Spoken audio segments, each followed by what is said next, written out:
For more, we're now joined by Voice of America correspondent Jessica Stone. Jessica, the debate moderators asked both candidates to justify statements they've made about their personal records. How did they respond? Yes, they were both on the defensive at some parts of the debate, as you saw from parts of the piece that was just aired there. Walz was asked, in fact, about why he said he was at the Tiananmen Square protests in Beijing when, in fact, he was not. His response was pretty memorable, according to analysts. Quote, "I'm a knucklehead about dates." Waltz has also claimed he served in combat, which is false. Now, on the J.D. Vance side, he had some dances with the facts as well. He was asked whether Donald Trump lost the 2020 election, which, of course, is a fact, and he refused to answer. And as you heard in that story earlier, Waltz called that a quote, damning non answer. So, drawing attention to that stark difference. But analysts have also noted, as did your reporter there, that this was a very cordial airing of the differences in policy between these two tickets. This was much more about policy differences than personality differences, and that both of these vice presidential candidates really set a different tone of civility than we've seen in previous debates between the tops of the tickets. Allister?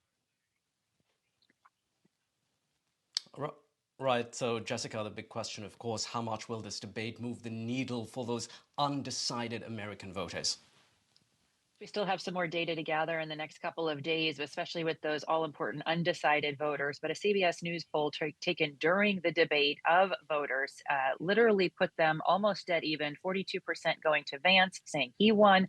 41% of those surveyed said that Walz won, and 17% said it was a tie. We also saw both of these candidates really try to reach out to those undecided voters with the comments around abortion in particular. J.D. Vance taking a much more nuanced position than the ticket has in the past, saying that this should be about the states and how they decide it, but also that he thinks the party that he represents, the Republican Party, needs to earn back the trust of voters on this issue. Waltz also said that he supported and that the ticket supports an all the above energy policy, meaning not only renewables, but fossil fuels as well.